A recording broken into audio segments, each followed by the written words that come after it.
Good evening. I'm Sam Jones, and this is the Late Night News update for Tuesday, March 30th. And now the news. A transit bus carrying 11 nuns plummeted off the Grand Canyon edge earlier today.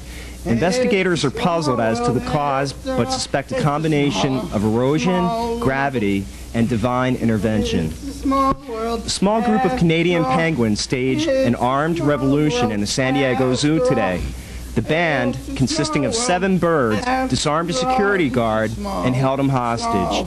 A negotiating team from the San Diego Police Department is currently seeking a peaceful end to the conflict. The penguins will only say, "The food here sucks."